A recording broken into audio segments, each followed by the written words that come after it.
Assalamualaikum warahmatullahi wabarakatuh. Eh, Perkenalkan, nama saya Asep Suhendarinanda, pendamping sosial dari Kecamatan Agrabinta, Kabupaten Cianjur. Ini adalah sebuah tantangan bagi kami di kultur dan geografis yang sangat menantang. Ya, mudah-mudahan saja eh, ini jadi sebuah hikmah bagi semuanya, ya.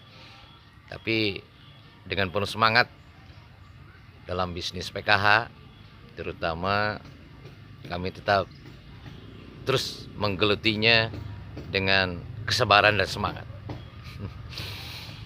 Baiklah, pada kesempatan ini kita kembali akan membuka mata di sekitar kita, di lingkungan masyarakat kita, apa yang terjadi, kemudian juga dalam situasi dan kondisi sekarang ini, walaupun ya COVID-19 belum berlalu gitu kan.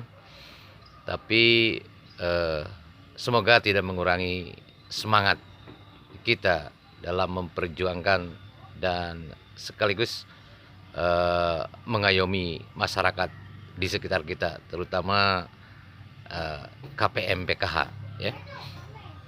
Baiklah, pada kesempatan ini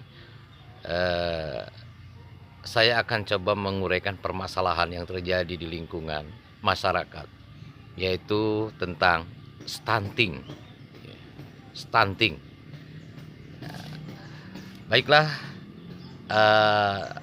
kita pahami dulu, ya, sebelum mengurai dan memberikan contoh tentang stunting.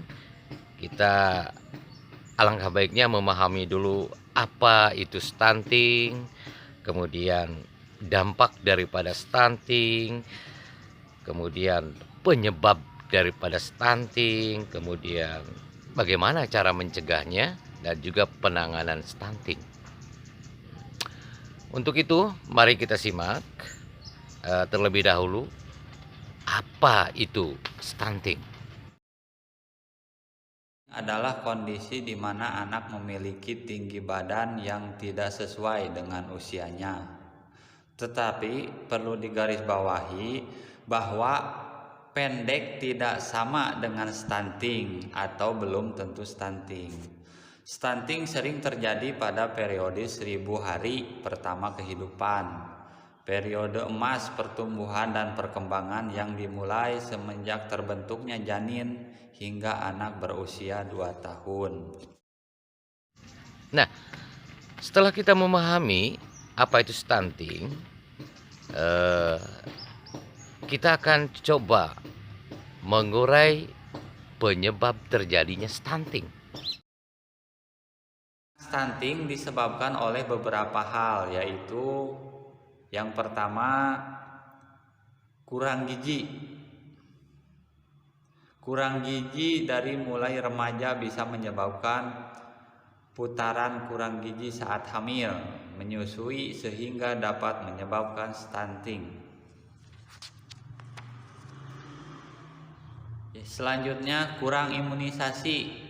Tidak imunisasi akan menyebabkan anak mudah sakit sehingga menyebabkan stunting. Selanjutnya, tidak cuci tangan dengan air mengalir dan pakai sabun. Yaitu apabila tangan kotor maka kuman mudah masuk ke dalam tubuh sehingga anak mudah sakit dan dapat menyebabkan stunting. Selanjutnya, tidak BAB dan BAK di jamban sehat. Buang air besar sembarangan bisa menjadi sumber penularan penyakit karena lingkungan tidak sehat, sehingga anak bisa mudah sakit dan menyebabkan stunting. Selanjutnya, tidak melakukan stimulasi atau rangsangan terhadap anak. Anak yang tidak mendapatkan rangsangan akan terhambat perkembangannya. Anak tidak hanya membutuhkan asupan gizi, tetapi juga penting mendapatkan rangsangan dan kasih sayang dari orang tua serta keluarganya. Yang terakhir, tidak datang ke posyandu dan layanan kesehatan, sehingga anak tidak terpantau kesehatan dan perkembangannya.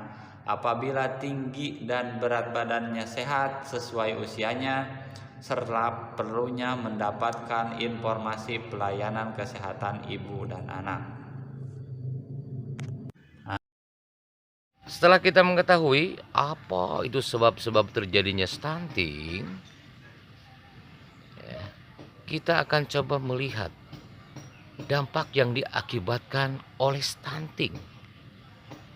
Mari kita simak bersama. Stunting pada anak balita yaitu diantaranya pertumbuhan anak terhambat di mana tinggi dan berat badannya tidak sesuai atau di bawah angka rata-rata pertumbuhan anak seusianya. Selanjutnya, daya tangkap anak kurang maksimal, prestasi anak di bidang akademik kurang baik, anak cenderung pendek dibandingkan teman seusianya. Terakhir, anak mudah terserang penyakit. Ada 3 poin pada stunting, yaitu gagal tumbuh, gagal kembang, dan gagal metabolisme. Yang pertama, apa yang disebut gagal tumbuh? Gagal tumbuh merupakan suatu kondisi pada anak yang ditandai oleh kenaikan berat badan yang tidak sesuai, berat badan yang tidak naik atau bahkan turun dibandingkan pengukuran sebelumnya berdasarkan grafik pertumbuhan. Maka dari itu orang tua perlu terus memantau perkembangan kenaikan berat badan anak. Jika berat badan anak tidak naik atau cenderung turun di bulan sebelumnya, perlu mewaspadai kemungkinan anak terkena gagal tumbuh. Yang kedua, gagal kembang. Kegagalan tumbuh kembang anak pada anak baru lahir sampai dengan usia 2 tahun berkaitan dengan kondisi di mana anak mengalami keterlambatan atau tertahannya pertumbuhan fisik tubuhnya sehingga perkembangannya seringkali dinilai tidak normal. Umumnya kegagalan pada tumbuh kembang anak disebabkan oleh kebutuhan nutrisi dan stimulasi yang kurang memadai. Yang terakhir, gangguan metabolisme. Pada gangguan metabolisme, kelainan medis yang mempengaruhi produksi sel tubuh anak, umumnya kelainan genetik, mengakibatkan gangguan pada metabolisme, sehingga zat pertumbuhan dan perkembangan yang berperan dalam metabolisme sel hilang atau rusak. Selain itu, dapat juga diakibatkan oleh makanan, racun, infeksi, dan lain-lain. Ketika seorang anak mengalami gangguan metabolisme, proses kerja organ tubuhnya terganggu sehingga berbagai fungsi tubuh juga terganggu. Nah, begitulah dampak daripada stunting. Selanjutnya, kita melangkah bagaimana cara mencegah terjadinya stunting atau penanganan stunting. Berikut videonya. Pencegahan dan penanganan pada anak stunting. Yang pertama, perhatikan gizi anak dalam 1000 hari pertama kehidupan, dimulai sejak anak dalam masa kehamilan hingga anak berusia 2 tahun.